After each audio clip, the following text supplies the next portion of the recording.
Town hall now, and prior to 6 months ago, many Western New York families, like everywhere else, probably had regular routines, often working like a well-oiled machine. But when COVID-19 came knocking on our doors, everyday life seemed to change big time. To say the least, and there are experts who have found that many of those post-pandemic responsibilities are falling on some more than others. And here to talk about that today is Rosanna Berardi. She's a local immigration attorney.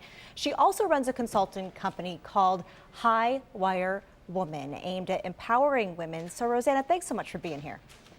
It's a pleasure to be here. Yeah, it's good to see you again. So there are several new studies that we have found, and that's why we wanted to have this discussion today, finding that in heterosexual couples with both people working from home, that women have just been saddled with much more of the housework than men. And in families with children, the mothers have been impacted the most. I want to know what you think generally. Do dads have it easier right now, or is the pandemic really just kind of bringing to light something that for many families was already there?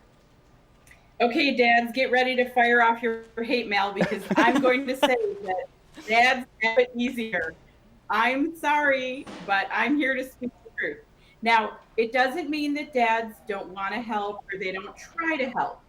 But no matter how good your husband or partner or spouse is, a lot of the home duties rely on the mom, the kid stuff, the meal stuff, laundry stuff. So when you're not working, cooking, they are trying to be teachers. It's gotten completely insane.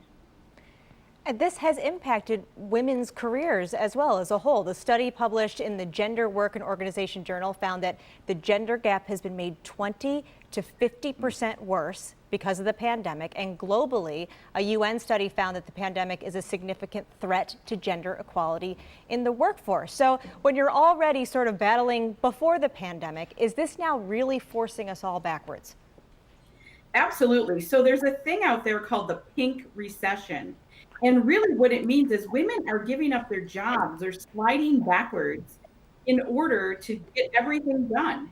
And it's very concerning right now, not just in the US, but across the world, that we're seeing women backtrack. And it's taken so long for women to advance in their careers that we just can't let this happen. I will say I am very happy to be outnumbered in this segment and definitely not here to defend any of this. But let me ask you, Rosanna, that same study that we mentioned in the Gender Work and Organization Journal, it pointed out that the household labor divide may not be intentional. I know it's hard to know for sure, but it looks like this is more kind of the unintended consequence. Do you agree with that? And for families still trying to figure all of this out, what tips would you have to try to bring some sense of equality to the relationship and normalcy to the family in these crazy times? Yeah, it's certainly crazy times. And at least from my experience with my friends and my clients, no one's really doing this intentionally. There's no one sitting around on the couch saying, well, I'm just going to do this to take advantage of you. But the reality is, especially if you're a working mom, we're problem solvers, we're take charge people, we like to organize things. We kind of do it to ourselves in terms of we've got to do everything. And I created High Wire Women so women learn to, hey, back up a little bit and ask for some help. It is critical right now, whether you're at home or at work, to have a conversation. Have a conversation with your boss about how you're going to work while your kid's sitting next to you going to school. Have a conversation with your partner. Hey, who's going to do laundry? Who's going to do meals this week? You've got to keep the lines of communication open or you're going to wind up very miserable. And I've seen it time and time again. So communicate, communicate, communicate, and outsource as much as you can. Get your dry cleaning picked up, use Instacart. Don't make this any harder. You don't need to win the Martyr of the Year award. You don't have to do everything. Simplify it. The rotisserie chicken, your best friend.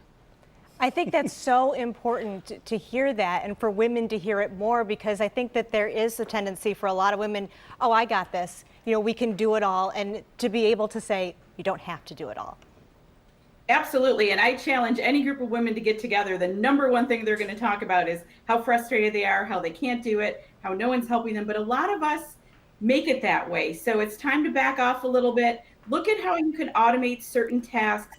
Not everything has to be 100% perfect. We don't need to be doing Julia Child level cooking right now. We're in all survival mode. Nobody is where they want to be right now with respect to COVID. Everyone's world's turned upside down, and we just need to survive as a cohesive unit as a family, keep our jobs, and keep our families intact. It can be done. Well, I know that I'm getting a rotisserie chicken for dinner now because they're so good, and you've made it pop in my head. Rosanna Berardi is our guest. Check out highwirewoman.com. Rosanna, thanks as always for coming on. We usually talk to you about the complex legal issues, but you are great to talk about these issues as well. Thanks for doing this. My pleasure. Have a good night. You too. And don't you dare send her hate mail. Thanks everybody for watching. And remember to keep texting us your questions and comments to 716-849-2200. We do accept hate mail to the text line too, if you're, We'll if take you're it all. interested. Scott and Mary Alice are back with Channel 2 News at 6 after this.